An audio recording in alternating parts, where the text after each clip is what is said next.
یہ اس دور کی وہ بے حسی تھی جہاں حیا جیسے لفظ کا وجود نہیں تھا۔ دوستو، آج ہم پکارتے ہیں لبیک اللہم لبیک لا شریک لک لبیک، تیرا کوئی شریک نہیں۔ مگر جاہلیت کے اس دور میں وہ لوگ اس میں بھی اپنے بتوں کے نام شامل کرتے۔ وہ کہتے، اے اللہ، ہم حاضر ہیں، تیرا کوئی شریک نہیں سوائے اس شریک کے جو تیرا ہی ہے، تو اس کا بھی مالک ہے اور ان چیزوں کا بھی جن کا وہ مالک ہے۔ نعوذ باللہ، یعنی وہ برملا اللہ کی بادشاہت میں اپنے ہاتھوں سے تراشے ہوئے بتوں کو حصہ دار بناتے۔ اس طرح صفا اور مروہ کی پہاڑیوں کے درمیان آج جو صحیح کی جاتی ہے، اس دور میں وہاں دو مشہور بت اصاف اور نائلہ رکھے گئے تھے۔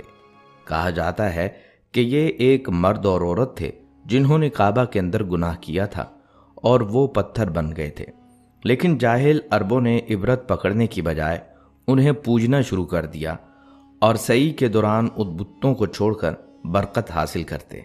وہ لوگ قربانی کے جانور تو کرتے تھے، لیکن ان کا مقصد اللہ کا تقوی نہیں تھا۔ وہ ذبح کیے گئے جانوروں کا خون کعبہ کی دیواروں پر پینٹ کی طرح ملتے تھے اور گوشت کو صحن کعبہ میں ڈال دیتے۔ ان کا ماننا تھا کہ اللہ کو اس خون اور گوشت کی خوشبو پہنچتی ہے۔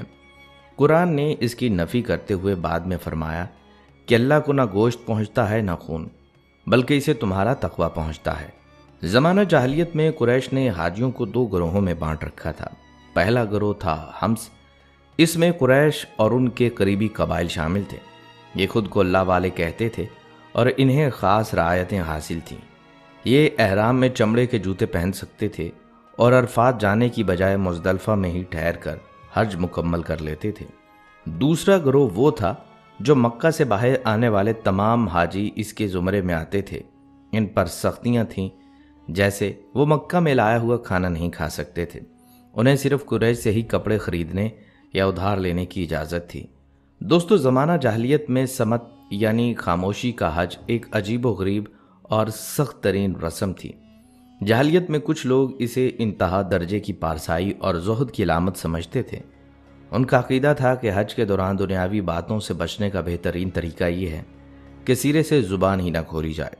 وہ گھر سے نکلنے سے لے کر مکہ پہنچنے تک اور مناسک حج پورے کرنے تک مکمل چپ سادھ لیتے تھے۔ ایسے حاجی کو حج عصمت یعنی خاموش حاجی کہا جاتا تھا۔ اگر کوئی ان سے راستہ پوچھتا یا بات کرنے کی کوشش کرتا تو وہ صرف ہاتھ کے اشارے سے جواب دیتے۔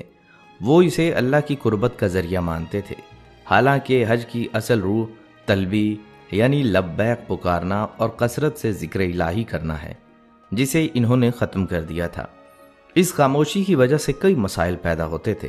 لوگ ضروری معلومات یا دوسروں کی مدد کرنے سے بھی قاصر رہتے تھے۔ یہ ایک طرح کی خود ساختہ سختی تھی جس کا حکم کبھی اللہ نے دیا ہی نہیں تھا۔ جب اسلام آیا تو نبی صلی اللہ علیہ وآلہ وسلم نے اس عمل کو سختی سے ناپسند فرمایا۔ مستند روایات بلکہ صحیح بخاری میں آتا ہے کہ حضرت ابوبکر صدیق رضی اللہ تعالیٰ عنہ کا گزر ایک ایسی عورت یعنی زینب نامی کے پاس سے ہوا جو حج کے دوران بالکل خاموش تھی۔ آپ رضی اللہ تعالیٰ عنہ نے پوچھا، یہ بولتی کیوں نہیں؟ لوگوں نے بتایا کہ اس نے خاموشی کے حج کی نیت کی ہوئی ہے۔ آپ رضی اللہ تعالیٰ عنہ نے اس عورت سے فرمایا، بات کرو، کیونکہ یہ خاموش رہنا حلال نہیں، یہ جاہلیت کے کاموں میں سے ایک ہے۔ دوستو، جاہلیت کی گمراہی کا یہ عالم تھا جہاں ایک طرف صحن کعبہ سیٹیوں اور تالیوں کے شور سے گونجتا تھا، وہیں کچھ لوگ ایسے بھی تھے جو اسے خاموشی کا تماشا بنا دیتے۔ وہ سمجھتے تھے کہ زبان بند کر لینے سے اللہ خوش ہوگا، حالانکہ وہ بھول گئے تھے کہ اللہ کے گھر میں خاموشی نہیں بلکہ لبیک کی صدائیں بلند ہونی چاہیے۔ اسلام نے آ کر بتایا کہ دین میں ایسی خود ساختہ سختیاں اللہ کو پسند نہیں، بلکہ دین تو آسانی کا نام ہے۔ معزز دوستو، زمانہ جاہلیت کی ایک اور عجیب و غریب اور گمراہ کن رسم غلط توکل تھی۔ یمن کے کچھ قبائل جب حج کے لیے نکلتے تو اپنے ساتھ کھانے پینے کا سامان یا زادے راہ نہیں لیتے تھے۔ ان کا یہ جاہلانہ دعویٰ تھا، ہم اللہ کے گھر کے مسافر ہیں، بھلا اللہ ہمیں بھوکا رکھے گا، وہی ہمیں کھلائے گا۔ لیکن حقیقت اس کے بالکل برعکس نکلتی۔ جب سفر کے دوران ان کا دم ٹوٹنے لگتا اور بھوک ستاتی تو یہی لوگ مکہ پہنچ کر دوسروں کے سامنے ہاتھ پھیلاتے اور زائرین سے بھیک مانگنا شروع کر دیتے، یعنی عبادت کے نام پر نکل کر دوسروں پر بوجھ بن جانا ان کا معمول بن چکا تھا۔ ان کی اسی اصلاح کے لیے قرآن پاک کی یہ عظیم آیت نازل ہوئی، جس میں اللہ تعالیٰ نے فرمایا، اور حج کے سفر کے لیے زاد راہ ساتھ لے لیا کرو، کیونکہ بہترین زاد راہ تقوی ہے۔ اسلام نے واضح کر دیا کہ سچا توکل ہاتھ پر ہاتھ رکھ کر بیٹھے رہنے یا دوسروں کا محتاج ہونے کا نام نہیں، بلکہ اپنی استطاعت کے مطابق محنت اور تیاری کرنا دین کی اصل روح ہے۔ معزز دوستو، جاہلیت کے دور میں حج صرف ایک عبادت نہیں تھی، بلکہ اسے اپنی برتری ثابت کرنے کا ایک سٹیج بنا لیا گیا تھا۔ مناسک حج سے فارغ ہوتے ہی مکہ کے قریب عکاظ، مجانہ اور ذوالمجاز کے مقامات پر بڑے بڑے میلے سجتے تھے۔ ان میلوں میں عرب کے نامور شعراء اکٹھے ہوتے اور بلند آواز میں اپنے آباء و اجداد کی بہادری، جو دو سخاوت اور جنگوں کے قصے سناتے تھے، وہ وہاں اللہ کی حمد و ثنا کرنے کی بجائے اپنے خاندانوں پر فخر کرتے اور دوسرے قبائل کی تذلیل کرتے ہوئے انہیں نیچا دکھانے کی کوشش کرتے تھے۔ قرآن پاک نے ان کی اسی روش کو بدلنے کے لیے سورۃ البقرہ کی آیت نمبر 200 نازل فرمائی، جس میں ارشاد ہوا، پھر جب تم حج کے ارکان پورے کر چکو تو میدان منا میں اللہ کو اس طرح یاد کرو جیسے تم اپنے باپ دادا کا ذکر کیا کرتے تھے، بلکہ اس سے بھی بڑھ کر اللہ کا ذکر کرو۔ اسلام نے سکھایا کہ بڑائی صرف اللہ کی ہے، کسی نسب یا قبیلے کی نہیں۔ دوستو، آپ یہ جان کر حیران ہوں گے کہ جس کعبہ کے سامنے آج دنیا بھر کے مسلمان نہایت عاجزی اور خاموشی سے سربا سجود ہوتے ہیں، جاہلیت میں وہاں کا منظر بالکل مختلف تھا۔ اس دور کے مشرکین نے نماز جیسی مقدس عبادت کو ایک کھیل تماشا بنا رکھا تھا۔ دوستو، آپ یہ جان کر حیران ہوں گے کہ جس کعبہ کے سامنے آج دنیا بھر کے مسلمان نہایت عاجزی اور خاموشی سے سربا سجود ہوتے ہیں، جاہلیت میں وہاں کا منظر بالکل مختلف تھا۔ اس دور کے مشرکین نے نماز جیسی مقدس عبادت کو ایک کھیل تماشا بنا رکھا تھا۔ وہ کعبہ کا طواف کرتے ہوئے زور زور سے تالیاں بجاتے اور سیٹیاں مارتے تھے تاکہ اپنی حاضری کا اعلان کر سکیں اور دوسروں کی توجہ حاصل کریں۔ ان کا خیال تھا کہ یہ شور و غل ہی اصل عبادت ہے۔ ان کی اس جاہلانہ حرکت کا نقشہ اللہ تعالیٰ نے قرآن پاک میں ان الفاظ میں کھینچا ہے، اور بیت اللہ کے پاس ان کی نماز سیٹیاں بجانے اور تالیاں پیٹنے کے سوا کچھ نہ تھی۔ مفسرین بیان کرتے ہیں کہ وہ ایسا اس لیے کرتے تھے تاکہ جب مسلمان وہاں قرآن پڑھیں یا ذکر کریں تو شور مچا کر ان کی آوازوں کو دبا سکیں۔ اسلام نے آ کر بتایا کہ اللہ کے گھر کا ادب خاموشی اور خشوع و خضوع ہے، نہ کہ شور و غل اور نمائش میں۔ معزز دوستو، زمانہ جاہلیت میں حج کے مناسک محض عبادات نہیں بلکہ تضادات کا مجموعہ تھے۔ جہاں وہ کعبہ کا طواف کرتے تھے، وہیں ہر قبیلہ اپنے ساتھ اپنے مخصوص بت بھی لاتا۔ مورخین لکھتے ہیں کہ کچھ قبائل نے کھجور اور مکھن سے اپنے بت بنا رکھے تھے۔ جہالت کا عالم تو یہ تھا کہ حج کے طویل سفر پر روانہ ہوتے وقت بعض قبائل جیسے بنو حنیفہ کھجور، مکھن اور پنیر کے مرکب سے اپنا معبود تیار کرتے تاکہ سفر کے دوران اس کی پوجا کر سکیں، لیکن ان کا عقیدہ کتنا کھوکھلا تھا اس کا اندازہ اس بات سے لگائیں کہ اگر دوران سفر زاد راہ ختم ہو جاتا یا شدید بھوک لگتی تو وہ اسی معبود کو جس کے سامنے وہ حج کی نیت سے جھکے تھے ٹکڑے کر کے کھا جاتے۔ حضرت عمر رضی اللہ تعالیٰ عنہ اکثر اپنی جاہلیت کے دور کو یاد کر کے رویا کرتے تھے اور کبھی ہنس پڑتے۔ جب ان سے پوچھا آپ ہنستے کیوں ہیں تو انہوں نے فرمایا، ہم کتنے نادان تھے کہ حج کے سفر میں اپنے ساتھ کھجور کا بت بناتے، دن بھر اس کی عبادت کرتے اور جب بھوک لگتی تو اسی کو کھا جاتے۔ سوچئے یہ کتنا بڑا المیہ تھا کہ جس خدا کو وہ اپنی حفاظت کے ساتھ لاتے تھے وہ ان کی اپنی بھوک کا لقمہ بن جاتا۔ قرآن پاک نے اسی ذہنیت کی نفی کرتے ہوئے پوچھا، کیا تم ان کی عبادت کرتے ہو جنہیں تم خود تراشتے ہو؟ بہاوالہ سورہ صافات آیت 95۔ یہ واقعہ اس بات کی گواہی دیتا ہے کہ اسلام سے پہلے حج کی وہ روحانی حیثیت ختم ہو چکی تھی اور انسان اپنی ہی بنائی ہوئی مٹی اور خوراک کے ڈھیر کو خدا مان بیٹھا تھا۔ دوستو، زمانہ جاہلیت میں جہاں عقیدے کی خرابی تھی وہیں ایک عجیب مبالغہ آرائی کے معاملے بھی تھے۔ اس دور میں عرب کے لوگ حج کے ایام میں تجارت اور کاروبار کرنے کو ایک بہت بڑا گناہ اور بے دینی تصور کرتے تھے۔ ان کا یہ ماننا تھا کہ ہم اللہ کے گھر کی زیارت کے لیے نکلے ہیں، لہٰذا اس دوران دنیاوی نفع یا مال کمانا ہماری عبادت کو برباد کر دے گا۔ اس خود ساختہ پابندی کا نتیجہ یہ نکلتا کہ بہت سے لوگ سفر کے حج کے دوران شدید مالی تنگی کا شکار ہو جاتے۔ تاریخ بتاتی ہے کہ اوکاز اور ذوالمجاز جیسے بڑے بازار ان کے سامنے لگے ہوتے، لیکن وہ وہاں سے ایک کھجور خریدنا بھی اپنی توہین سمجھتے۔ یہ دراصل ان کی عقل کی تراشی ہوئی ایک زنجیر تھی جس نے عبادت کو ایک بوجھ بنا دیا تھا۔ جب اسلام کا سورج طلوع ہوا تو اللہ تعالیٰ نے قرآن پاک میں واضح طور پر اعلان فرمایا کہ یہ تمہارا اپنا بنایا ہوا وہم ہے، اپنے رب کا فضل یعنی رزق حلال تلاش کرنے میں کوئی گناہ نہیں۔ حضرت عبداللہ بن عباس رضی اللہ تعالیٰ عنہ جیسے جلیل القدر صحابی اس دور کی عکاسی کرتے ہوئے بتاتے ہیں کہ لوگ اس معاملے میں اتنے ڈرے ہوئے تھے کہ اسلام لانے کے بعد بھی وہ حج کے دوران تجارت سے کتراتے تھے، یہاں تک کہ قرآن نے انہیں اس ذہنی قید سے آزاد کیا۔ اس سے ہمیں یہ سبق ملتا ہے کہ دین انسان کو تنگ کرنے کے لیے نہیں بلکہ آسانیاں پیدا کرنے کے لیے آیا ہے۔ اسلام نے سکھایا کہ اللہ کی بندگی کے ساتھ ساتھ رزق حلال کے لیے تگ و دو کرنا بھی ایک عبادت ہے، نہ کہ کوئی گناہ۔ معزز دوستو، زمانہ جاہلیت کی ایک اور عجیب و غریب رسم گھروں میں پیچھے سے داخل ہونا تھی۔ یہ ان کے خود ساختہ تقوی اور توہم پرستی کی ایک مثال تھی جسے سن کر عقل دنگ رہ جاتی ہے۔ ہوتا یہ تھا کہ جب کوئی شخص حج کا احرام باندھ کر نکل جاتا تو وہ یہ سمجھتا کہ اب اس پر عام زندگی کے راستے حرام ہو چکے۔ اگر کسی ضرورت کے تحت اسے گھر واپس آنا پڑتا تو وہ سامنے کے دروازے سے داخل ہونے کو بہت بڑا گناہ اور حج کی توہین سمجھتا۔ اس کی بجائے وہ لوگ گھر کی پچھلی دیوار پھاند کر یا پیچھے سے کوئی سوراخ کر کے داخل ہوتے۔ ان کا گمان تھا کہ یہ بہت بڑی نیکی ہے اور ہم اللہ کے لیے اتنی مشقت اٹھا کر اپنی پارسائی کا ثبوت دے رہے ہیں۔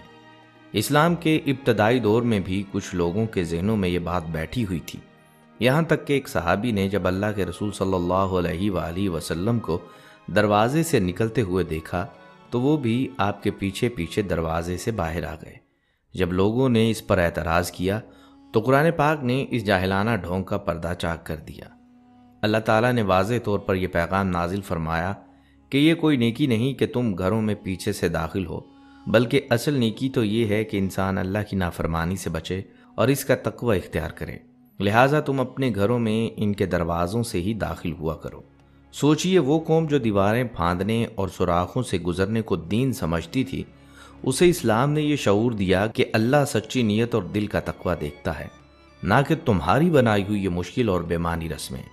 آپ صلی اللہ علیہ وآلہ وسلم نے اس رسم کو جڑ سے اکھاڑ کر یہ ثابت کیا کہ دین فطرت کا نام ہے، مشقت اور تماشا بنانے کا نہیں۔ معزز دوستو، زمانہ جاہلیت میں حج کے دوران ایک بہت بڑی بیماری سخاوت کا مقابلہ تھی، لیکن یہ سخاوت اللہ کے لیے نہیں بلکہ اپنی واہ واہ اور شہرت کے لیے ہوتی تھی۔ قبائلی سردار اس بات پر مقابلہ کرتے کہ کس کا دسترخوان سب سے بڑا ہے۔ وہ میدان عرفات اور منی میں بڑے بڑے دیگچے چڑھاتے اور سینکڑوں اونٹ محض اس لیے ذبح کر دیتے کہ پورے عرب میں یہ چرچا ہو جائے کہ فلاں سردار نے اتنے حاجیوں کو کھانا کھلایا۔ اس کا اندازہ آپ جنگ بدر کے موقع پر ہونے والے ایک واقعے سے لگا سکتے ہیں جو حج کے دنوں کی اسی جاہلانہ سوچ کی عکاسی کرتا ہے۔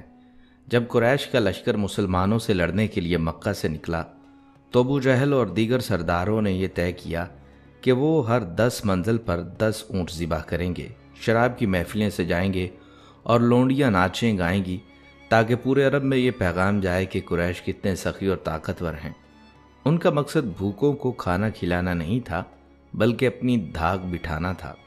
حج کے دوران بھی ان کا یہی حال تھا۔ وہ کعبہ کے پاس اونٹ ذبح کر کے ان کا خون دیواروں پر مل دیتے اور گوشت وہیں چھوڑ دیتے۔ جب صحابہ کرام نے اسلام لانے کے بعد یہ دیکھا تو ان کے دل میں خیال آیا کہ جاہلیت کے لوگ تو کعبہ کی تعظیم میں اتنا کچھ یعنی گوشت اور خون پیش کرتے تھے، تو ہمیں اللہ کی رضا کے لیے اس سے بھی بڑھ کر کرنا چاہیے۔ اس موقع پر قرآن پاک نے ان کے اس وہم کو دور کیا اور یہ عظیم پیغام نازل فرمایا کہ اللہ کو نہ ان جانوروں کا گوشت پہنچتا ہے اور نہ ان کا خون، بلکہ اسے تو تمہارے دلوں کا تقویٰ پہنچتا ہے۔ یعنی اللہ کو تمہاری ان بڑی بڑی دیگوں اور خون کے چھڑکاؤ سے کوئی غرض نہیں، اسے تو یہ دیکھنا ہے کہ اس کام کے پیچھے تمہاری نیت کیا ہے۔ نبی کریم صلی اللہ علیہ وآلہ وسلم نے اس جاہلانہ سخی بننے کے مقابلے کو ختم کر کے یہ اصول دیا کہ اگر تم ایک کھجور بھی اللہ کی رضا کے لیے کسی مسکین کو دو گے تو وہ اس ٹنوں کے گوشت سے بہتر ہے جو نمائش کے لیے ضائع کر دیا جائے۔ معزز دوستو، زمانہ جاہلیت کی ایک اور عجیب رسم جانوروں کا جھوٹا احترام تھا۔ ان لوگوں نے اپنی عقل سے کچھ جانوروں کو بتوں کے نام پر وقف کر رکھا تھا، اور ان کے ایسے ایسے نام رکھے جاتے کہ سن کر حیرت ہوتی، جیسے بحیرہ اس اونٹنی کو کہتے ہیں جس کے کان چیر کر اسے بتوں کے لیے آزاد چھوڑ دیا جائے۔ صائبہ وہ جانور تھا جسے کسی منت کے پورا ہونے پر بتوں کے نام کر دیا جاتا۔ اسی طرح وسیلہ اور حام بھی مخصوص شرائط پر بتوں کی نظر کر دیے جاتے تھے۔ ان جانوروں کے ساتھ ان کا رویہ یہ تھا کہ وہ نہ ان پر سواری کرتے، نہ ان کا دودھ نکالتے اور نہ انہیں ذبح کرتے۔ یہاں تک کہ اگر کوئی جانور پیاس سے مر رہا ہوتا تو وہ بھی اسے بت کا مال سمجھ کر ہاتھ نہ لگاتے۔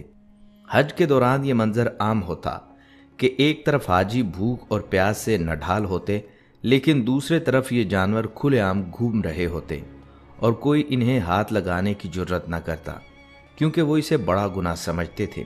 اس خود ساختہ شریعت کا پول کھولنے کے لیے قرآن پاک کی سورہ المائدہ آیت 130 میں اللہ تعالیٰ نے دو ٹوک ارشاد فرمایا، اللہ نے نہ تو کوئی بحیرہ مقرر کیا ہے، نہ صائبہ، نہ وسیلہ اور نہ حام، بلکہ یہ کافر لوگ اللہ پر جھوٹا بہتان باندھتے ہیں اور ان میں سے اکثر عقل نہیں رکھتے۔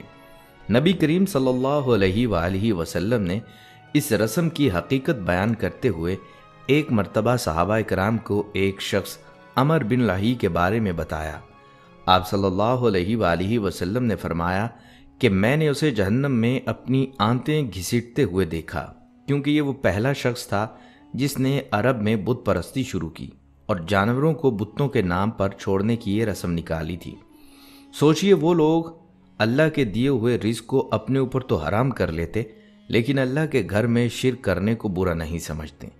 اسلام نے آ کر ان تمام تہمات کو ختم کیا اور سکھایا کہ اللہ کی حلال کی ہوئی چیزوں کو حرام کرنا نیکی نہیں، بلکہ اللہ کے اختیار میں مداخلت اور جہالت ہے۔ معزز دوستو، جاہلیت کی یہ کالی گھٹائیں، یہ شرک کی بدبو، یہ تالیاں اور سیٹیاں اور انسانیت کی تذلیل کرنے والی تمام رسمیں اس وقت ہمیشہ کے لیے دفن ہو گئیں جب 10 ہجری کو مکہ کے تپتے ہوئے میدان عرفات میں رحمت عالم جناب محمد مصطفیٰ صلی اللہ علیہ وآلہ وسلم نے اپنا تاریخی خطبہ حجۃ الوداع پیش کیا۔ آپ صلی اللہ علیہ وآلہ وسلم نے اس عظیم اجتماع میں لاکھوں مجمع کے سامنے اعلان فرمایا، خبردار، جاہلیت کی ہر رسم آج میرے قدموں تلے رون دی گئی ہے۔ آپ صلی اللہ علیہ وآلہ وسلم نے اسی مقام پر جاہلیت کے تمام فخر اور غرور کو خاک میں ملا دیا۔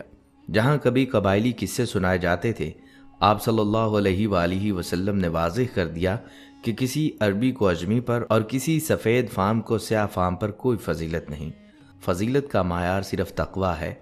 وہ کعبہ جہاں 360 بت رکھے تھے، اب ہمیشہ کے لیے توحید کا مرکز بن گیا۔ وہ طواف جو برہنہ ہو کر بے حیائی کے ساتھ کیا جاتا، اب سفید احرام کی چادروں میں چھپی عاجزی اور پاکیزگی میں بدل گیا۔ نبی کریم صلی اللہ علیہ وآلہ وسلم نے حج کی اس پاکیزہ صورت کو بحال کر دیا جو حضرت ابراہیم علیہ السلام نے دی تھی، اور قیامت تک کے لیے انسانیت کو ان تمام زنجیروں سے آزاد کروا دیا جن میں وہ صدیوں سے جکڑے ہوئے تھے۔ آج جب ہم کعبہ کے سامنے سر جھکاتے ہیں تو ہمیں یہ نہیں بھولنا چاہیے کہ یہ امن، سکون اور یہ ایمان کی دولت ہمیں کس قدر عظیم جد و جہد کے بعد نصیب ہوئی۔ دعا کیجئے کہ اللہ تعالی ہمیں حج کی حقیقت کو سمجھنے اور سنت نبوی صلی اللہ علیہ وآلہ وسلم کے مطابق زندگی گزارنے کی توفیق عطا فرمائے۔ دوستو، جہالت کے اندھیروں سے اسلام کی روشن تاریخ تک کا یہ سفر اگر آپ کے دل کو چھو گیا ہے تو اس ویڈیو کو ایک لائک دے کر اس علم کو آگے پھیلانے میں ہمارا ساتھ دیں، کیونکہ آپ کا ایک لائک اس پیغام کو ہزاروں نئے لوگوں تک پہنچا سکتا ہے۔ نیچے کمنٹ سیکشن میں آمین لکھ کر دعا میں شامل ہوں اور ہمیں اپنی قیمتی رائے سے ضرور آگاہ کریں کہ آپ اگلی ویڈیو کس موضوع پر دیکھنا چاہتے ہیں۔ آپ کا ایک کمنٹ ہمارے کام کی حوصلہ افزائی کرتا ہے، اور اگر آپ چاہتے ہیں کہ حقائق پر مبنی ایسی ویڈیوز آپ کو ملتی رہیں تو ابھی اس چینل کو سبسکرائب کریں اور بیل آئیکن کو دبا دیں تاکہ آپ علمی سفر میں ہمیشہ ہمارے ساتھ رہیں۔ اپنا اور اپنے پیاروں کا بہت سا خیال رکھیے گا۔ اللہ حافظ۔